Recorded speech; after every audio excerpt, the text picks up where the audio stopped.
Can you hear it? I can hear you. Greetings, everyone. Dr. Annette West, Publishing Pusher here. Thanks for joining me in the JetNay Publishing, talking all things books. Yes, the operative words, all things. I'm excited you're here. You listen in, share your thoughts. You don't have to be live on the screen to be able to talk. And I want you to know your success is my business. I'm here to assist you, support, empower, inspire as we pull out those thoughts to get these books accomplished. Thanks again for joining me. Hi, everyone. Dr. Annette here, Publishing Pusher. Also, my company for this is JetNay Publishing. And today is our Thursday morning Zoom session, talking all things books. I'm going to pop Miss Anna on, and whoever else comes in if they want to get on. You never know who's going to be in here each week. You never know what we're going to talk about each week, how much of something we're going to talk about, but we want to have this platform to give you the opportunity to come in, ask questions, share your perspective in respect to your book publishing or consideration of book publishing. So thanks for joining me again. Good morning. Good morning, Miss Anna. Let me bring you on screen. Oh,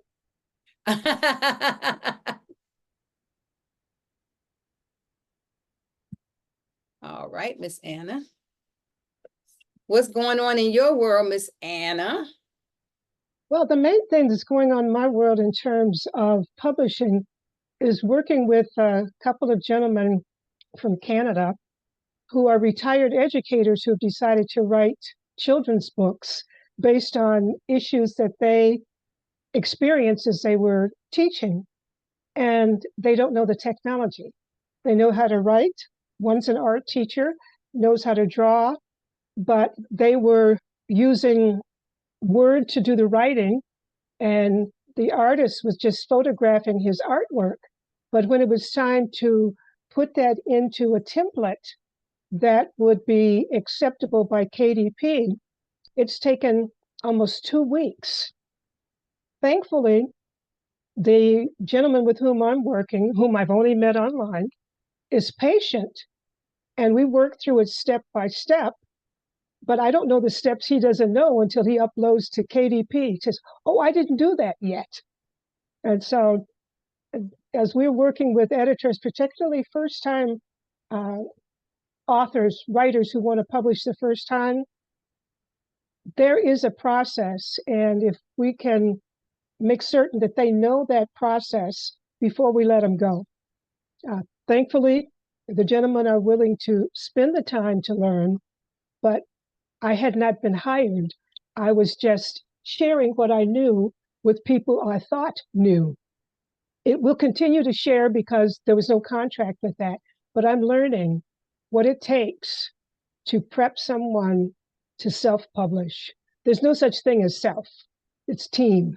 And whether the team gets paid or not, that's different.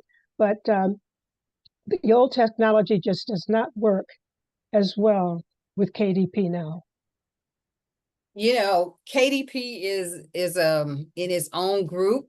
It really takes time to really peruse through it, to learn all the elements in it.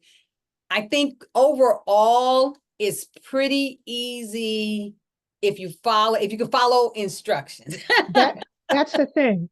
They thought because they could write and were very comfortable working in Word, because they knew how to use photograph artwork and save it, they didn't know about templates.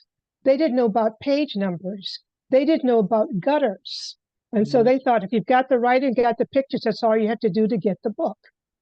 And there are a few more interim stages. And perhaps that's maybe something that we can work through on one of these times for someone who is just beginning to work with new authors and can be better prepared than I was when I first started. I know one of the things that we do for our authors under Jetney Publishing that are self-publishing, but they're a team, actually, as you Mhm. mentioned, Miss Anna, that's a part of what we add to it, Mhm. because I want them to be their own business. Mhm. And so they hire me just like you have people that hire you to coach them through the process. I want they've hired me or invested in me and invested in themselves to get to this point. So we don't just want to leave the ball, Mhm. run, Mhm. and the ball Mhm. is sitting there, but we've gone and we've run. So taking the time to set everything up. Now we do set it up for them initially. And then once it's set up, we take them in and we walk through everything that they need to do, because they need to do it so the next time they'll know what to do. So when I'm working with authors, when I'm working with first-time authors, I'm not expecting that this is going to be the only book that they're going to write. Mhm. And sometimes when people get started, they think, well, I'm just going to do one book and that's going to be it. And next thing you know, it's like, oh, I think I want to share something else. And I think I want to share something else. And so the more that they can learn to do on their own, the more cost effective it is going to be for them as well. Because like Miss Anna said, if you keep coming back to me, asking me, I have to keep putting a tag on it, okay? We're not gonna work for free, people. We're just not gonna happen. Now, we'll give you a little insight, but everybody has to be willing to really put in the energy. So the KDP, if you're gonna use KDP, is essential. But since we're just talking about this, the KDP is only a part of your setup. I highly recommend that you set up in KDP and Ingram Sparks at the same time, even if you're only going to purchase your author copies through one of them, because you want to have as broad a range for people to be able to find your books as possible. And this is important because if you set up on KDP and you did not set it up on Ingram Sparks before either one went live first, when you try to go to the other one, they're going to reject you. They're going to reject you because they don't know your work. And they're going to say, this work is already published. And then what are you going to do? Are you going to go take your book and put a new ISBN on it so that you can run it over here? Are you going to pull it down from KDP and it's doing pretty good to be able to start the process between the two again? So the more we can learn on the front end of the game, the better it's going to help us from other issues that we could dissipate in the process. Go ahead, Miss Anna. And hi, Angela. Hello, Angela. I was going to ask you about that. Since most independent individuals go to Amazon for their books, but libraries and bookstores go to Ingram, which should be done first? The Ingram or the Amazon KDP? Or can they be done simultaneously if you have your own ISBN number? They can be done simultaneously. And you could do what I'm saying is, your ISBN needs to be locked into both systems before you hit publish on either one. Okay. Once it's locked in, you just do what you're going to do, because maybe you want to do some early marketing of your book. You want to do some pre-ordering of your book on KDP. You should be fine with that because the ISBN is on both systems. Okay. And you could also have it live on both and still do what you need to do on KDP. Okay. So will you give us the steps again for that? That we get a new book, it's been proofed, it's gone through the editorial process, and it's in I tend to upload on PDF. Upload to PDF by the ISBN number. Upload it on Ingram, but don't release it. Upload it on KDP, but don't release it. Correct. That is the point right there that you don't want to miss. You can upload it on both because then Ingram says, I have that ISBN locked in. KDP says, I have that ISBN locked in. And then when you hit publish, it doesn't matter which one you hit publish on first. Okay. But both systems recognize that ISBN. And so you need an ISBN and a barcode. So make sure you have both. And if you're self-publishing and you're doing it yourself, you better make sure that you do the right research. I would say if you're going to self-publish, get you a self-publishing coach that's going to guide you through the process to help you to get it right the first time. That's my recommendation. I would rather spend $1,000 or $1,500 on the early end with the things that need to be done and then move forward than not have it and then go and I'm trying to do it on my own and I'm looking at this on YouTube, I'm looking at this on Google, and I'm looking at so much till I'm getting confused and I thought it was this and now it's this and then I noticed that I was trying to do something and then I pay attention later and it was a 5-year-old article and now it's not relevant now. So it's when you're dealing with a coach, they're going to give you the relevant insights that you need to help you through the process. Go ahead, Miss Anna.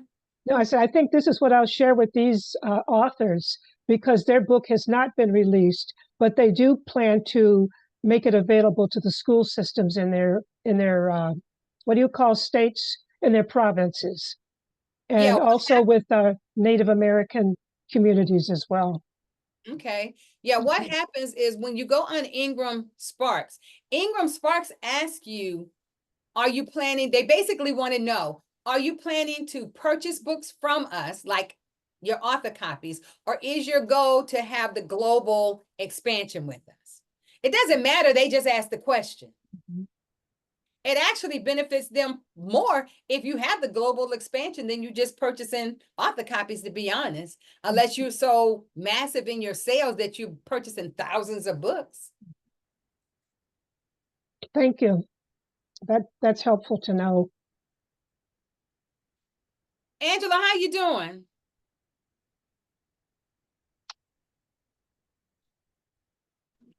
I'm doing pretty good. I'm doing pretty good. Yeah, I need to talk to you. I mean, I don't know if you want to talk during this meeting or sometime after, but yeah, I think I'm kind of not today. Not Okay. today, only because I have a meeting directly after here. But yes, ma'am, we need to talk like yesterday. Yes. Okay. Yeah. Mhm. Yes, we do. Okay. Yes, we do. I so many great things. Miss Anna, tell us again, you have something coming up because you're not going to be with us the next couple of Thursdays, right?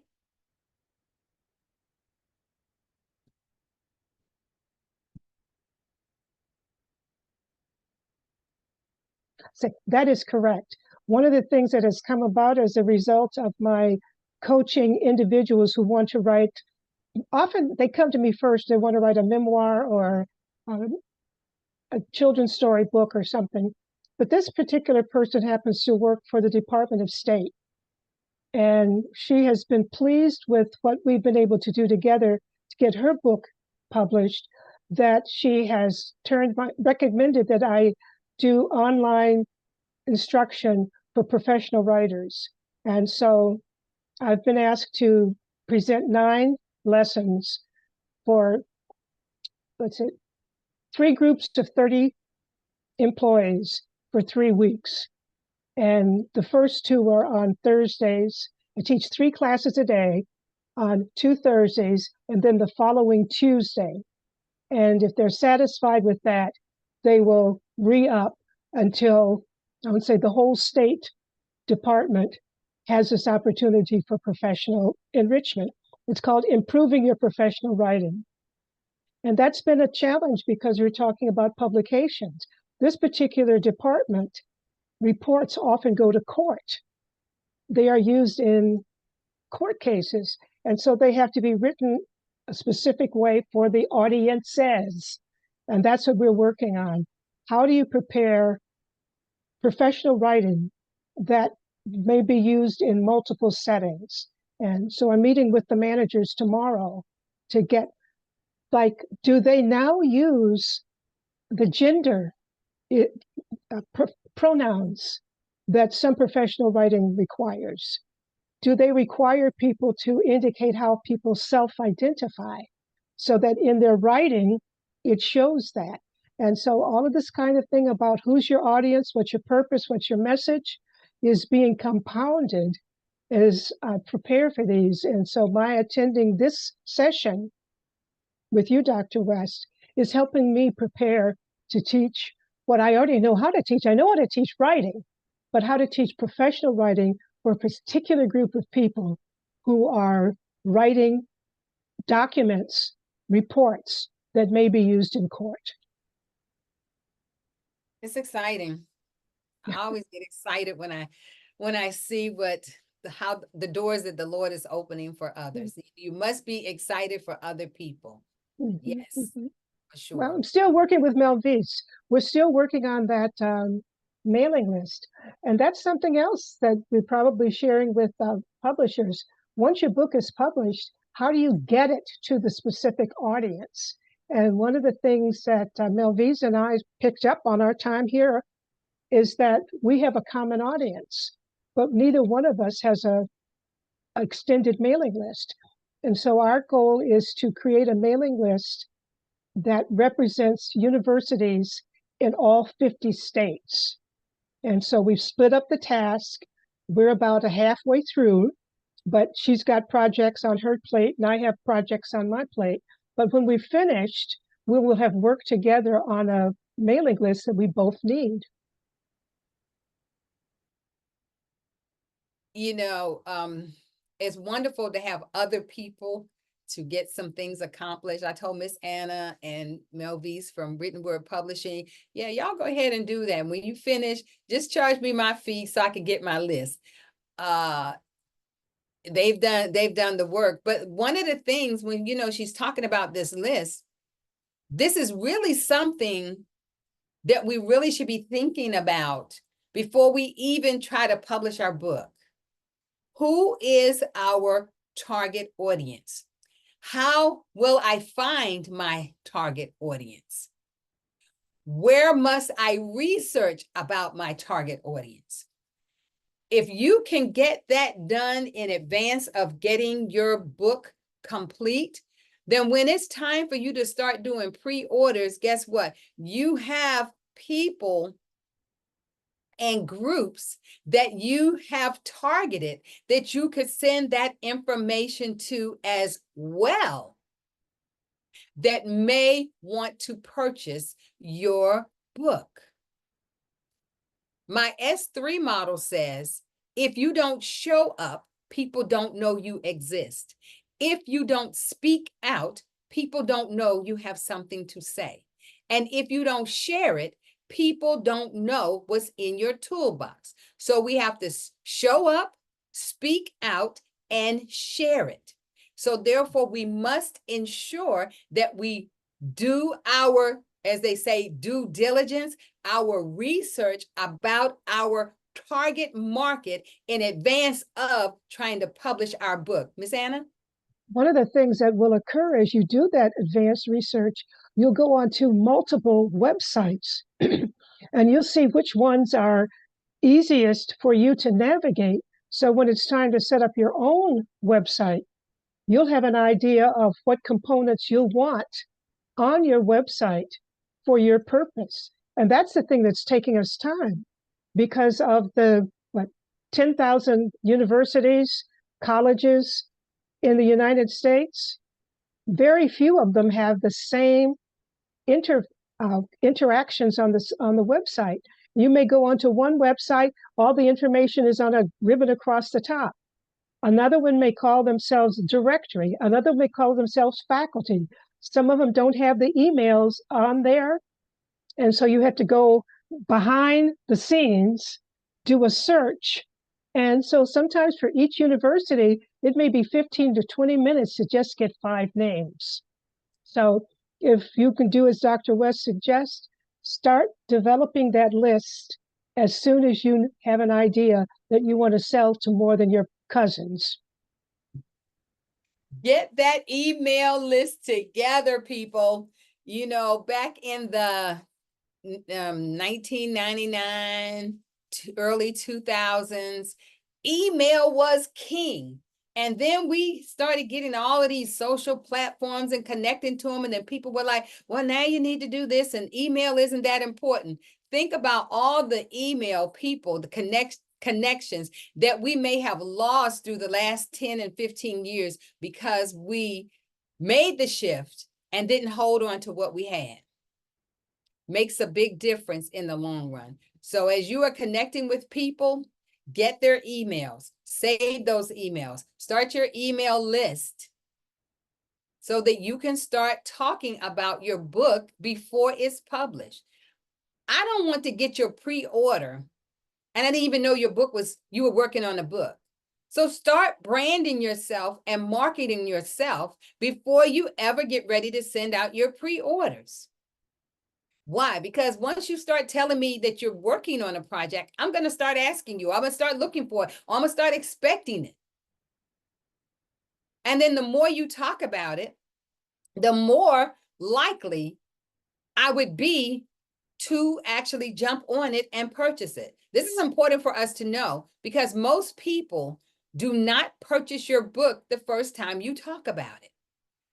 Typically, if you're in a face-to-face setting, of course, you have much better opportunity because people get to see you, they get the dialogue with you, they can get your book, they can get the book signed. But when you're on these virtual platforms and that connectivity may not be there, you have to build that. You have to build that relationship, and you build that relationship by consistently sending out information. Nuggets about what's coming. Maybe something about you, the upcoming author. Start putting those pieces out so people can get to know you. It's important because it takes about 7 to 10 times for a person to actually purchase if they were thinking about it. I know if I look at how I look at things, I say, oh, I'm going to get that. And then the next time I say, I'm going to get that. Or the first time I might say it, I might not say nothing. I might not think anything about it, like, okay, and move on. But the next time I was like, okay. By the third time I was like, I keep seeing this. Okay, let me read what they wrote. Oh, okay, this looks interesting. Then down the line, it's like, oh, okay, they're doing pre-orders. Well, let me go ahead and get a pre-order. Why? Because the pre-order is typically a little cheaper than the regular ordering when it's time. Just a little food for thought. Any insight? Anybody? Any questions?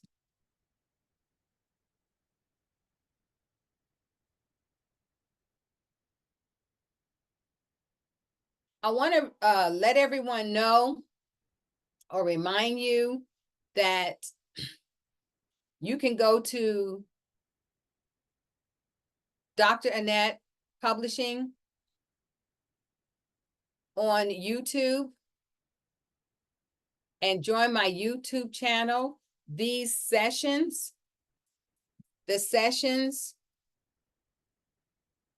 hi Sharon. The sessions that we are doing on Thursday morning are being downloaded and then uploaded to the YouTube channel. So you can go back and look. I believe there's 11 videos already from Talking All Things Books. This will be the 12th video that will go on the YouTube channel. So make sure you go to the YouTube channel, listen in, and subscribe to the channel. I need you to subscribe, people, because I can't do the next level thing until I get a certain number of subscriptions. So please subscribe to my YouTube channel. So we've been talking today a little bit about Kindle Direct Publishing, uploading into Kindle and Ingram Sparks, a little bit about how to do that. We talked a little bit about making sure that you are branding and marketing your content, branding yourself first. That means you have to know who you are. Do you know who you are? Do you know who you are? Because people are going to ask you, what? Tell me something about you. Tell me about yourself. Why this particular book? And then starting that branding before you are ready to publish your book. And when I say publish is the final step when the book comes live. There's a whole lot that needs to take place before we ever get to publish our products. But I guarantee you, somebody wants to be connected to you, or somebody wants to be connected to you more. And the more you do what the S3 model says, show up, speak out, share it. They're looking for you. They're looking to hear your voice, and they're looking for what's in your toolbox. So what do you have in your toolbox, people? What's in your toolbox? Let me tell you about, because you can have more than one toolbox, right? You do know that, right? So you can have a conglomerate within your box. So you can have different levels within your box. So let me tell you about one of my boxes and what would be in one of my boxes. I published a book in 2000. It was called Centered in Christ, an anthology. I had 8 authors and a poet. Miss Anna Roseborough was my poet. She also supported the editing of that particular book. Now, that book came out in 2000. Great book. Because what better place to be than Centered in Christ? And then after I had the book done, I was like, Lord, I just feel like there's something else that needs to be done. So what have we done? We published the anthology in 2000, 2001, 2002, 2003, 2004. A devotional was done each year of the series Centered in Christ. So now we have the anthology. We have 4 devotionals. We'll be working on the 5th one for next year. Usually comes out about Mother's Day weekend. So we have 4 devotionals. I have shoulder bags with Centered in Christ on it. I have masks with Centered in Christ on it. I have shirts with Centered in Christ on it. I have a box, a container with all of the books in it, which is a package to be sold that has a mug with Centered in Christ in it, a nice ginger candle in it. So what's in your toolbox? What's in each element of your toolbox? And you can have varied elements in your toolbox. And you can take one thing and you can build on that one thing. So Centered in Christ can stand on its own. If I didn't do another series of anything else, I could stay with the Centered in Christ and just build different things on it. Have conferences, workshops, book studies, you name it. Go ahead, Miss Anna. One correction, the book came out in 2021. Did I say 2000? Yes, you did. The anthology, thank you, Miss Anna. The That's okay. anthology came out in 2020, then in 2021, 2022, thank you, Miss Anna, 2023, and 2024. We have 4 devotionals on the Centered in Christ series. Even Miss Anna wrote a book, a novel. When she wrote that novel, she was writing the novel. Miss Anna, where are you now with that novel?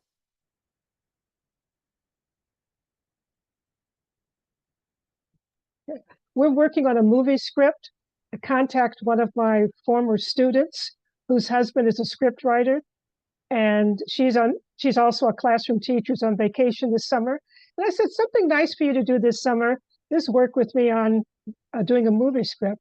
So we've been doing some of the online workshops on how to transmigrate a novel into a screenplay or a stage play.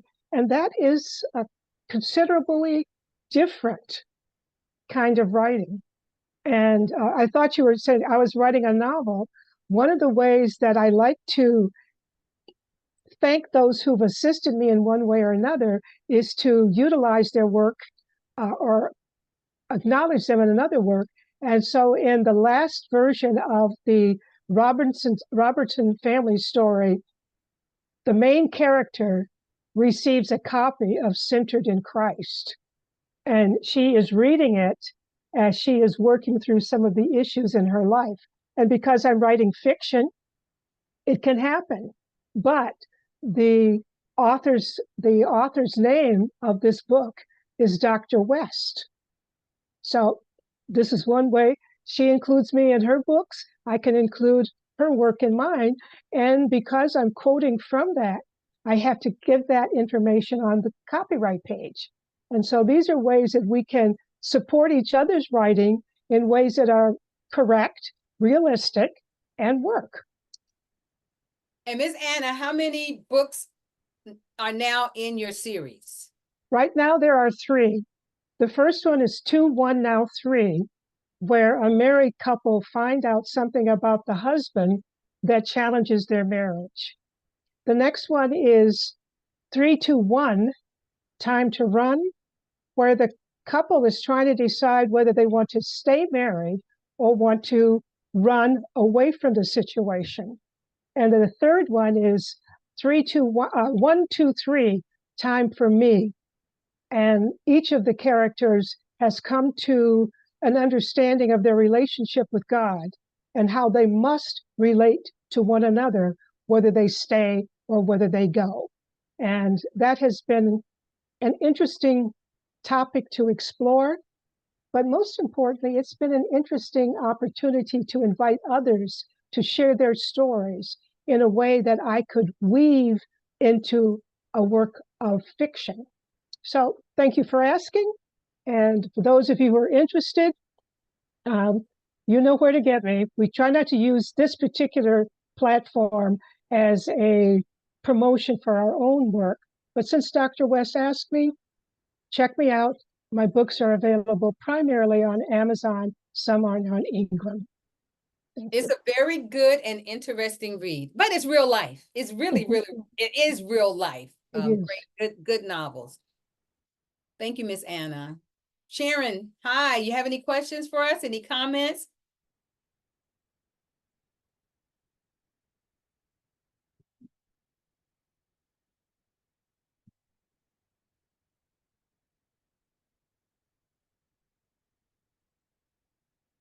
Last week and the week before, some of the things that we talked about was points to consider for effective interior book design, making sure that the inside of our book is professional. Because the interior of your book reveals whether you are an amateur in your self-publishing or are you professional. So go back and look at least the last 2 where we talked about, I believe in number 11, 10, we talked about readability, font selection, font size, and line spacing. We talked about consistency, styles and formatting, margins and alignment. And we talked about hierarchy and structure, headings and subheadings, and table of content. Last week, we talked about white space, the white space within your walls of your book, balancing the white space, looking at your margins and padding. We talked about typography, your font pairing, and the emphasis that you use in your different writing, whether it be bold, italics, different font sizes, and making sure that you don't overuse too many within your writing so it doesn't become cumbersome. So I'll just share probably 1 or 2 before we end today to add to that. And another one would be images and graphics. When you look at the front of a book, I'll show this one, for instance. This is Morning Joy, 21 Devotions from the Soul. This is a visionary anthology by evangelist Nicole Carter, and this is volume 2. There's actually 3 volumes in her series, and the third one in the series is actually nursery rhymes that were turned into devotions. Not a big book, but a good amount of content in here. I want to say this might be 60, 70 pages at the most. But when you look at the cover, does the cover draw you? What draws me is the word joy. Morning joy. Every morning, I should have joy. Why? Because I'm in the new day. And so, what does your cover say? You talk about images and graphics. What's the quality? Did you use high resolution images and graphics to ensure that you have a professional appearance? Is the placement of your images and graphics seamless? Does the text that you use support and enhance the picture that you use or pictures that you use? Does it look like everything is aligned correctly? Or does it look like everything is just all over the place? So our images and graphics are important. Looking at quality, placement. Then also your pagination. That deals with your page numbers, including page numbers in a consistent location throughout the book. Sometimes you'll see page numbers in the right upper hand. Sometimes you'll see it in the right lower hand. Sometimes you'll see it on the odd pages. Sometimes you'll see it in the center bottom. But wherever you place it, make sure it makes sense to you and it is consistent across your work. But typically the best places are at the bottom of the page is the majority of the books that I've seen. And then after that, it would be the top right corner, the top corner of the book. Another thing that falls under pagination is running heads, running heads. All right, Sharon, running heads. Thanks, Sharon, for stopping in.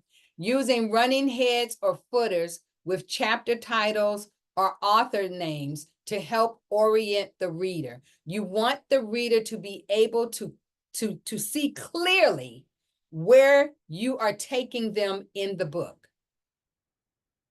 So having those running heads is critical.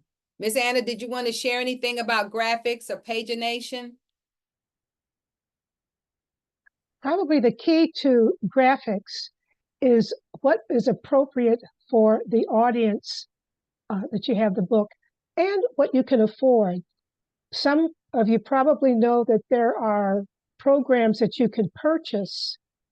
Many times they're on a monthly or yearly subscription that have a cache, C-A-C-H-E, a cache of photos that you can use.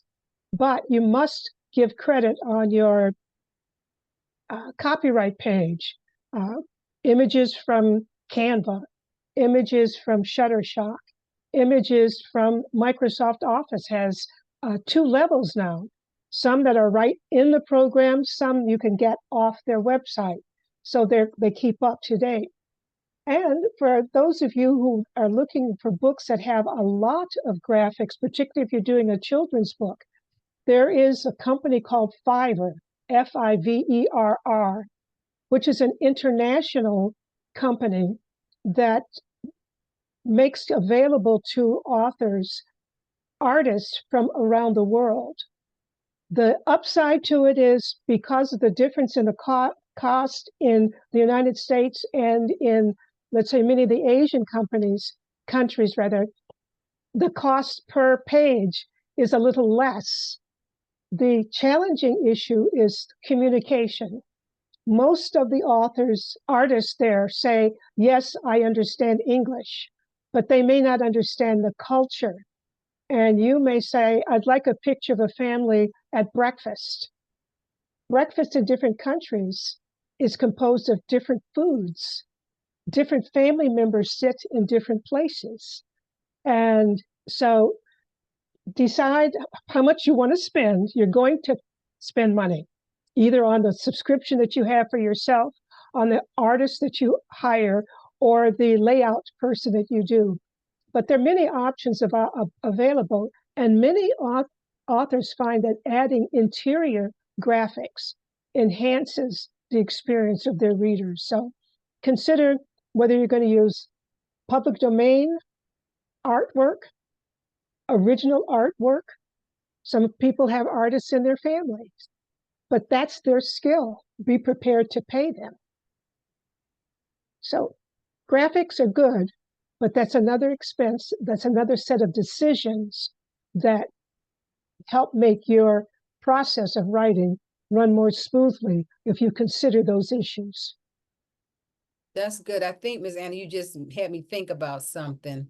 And How, it's 11:45, and I do Yes. have to be excused. yes, Thank you yes. so much for it all. Gave me a good thought, Miss Anna, for next week. Thank you Okay. so much. All right, Angela, thanks for hanging out. Sharon was here, she had to go. But listen, everybody, I hope that you enjoy the content here. If you have any questions, reach out to me. You can reach out to me at JATNE Publishing, Jetne Publishing at gmail.com. You can also go to my website, Jetne, JATNE Publishing.org. So reach out to me with your questions, get on my mailing list, and catch you next time. Bye-bye.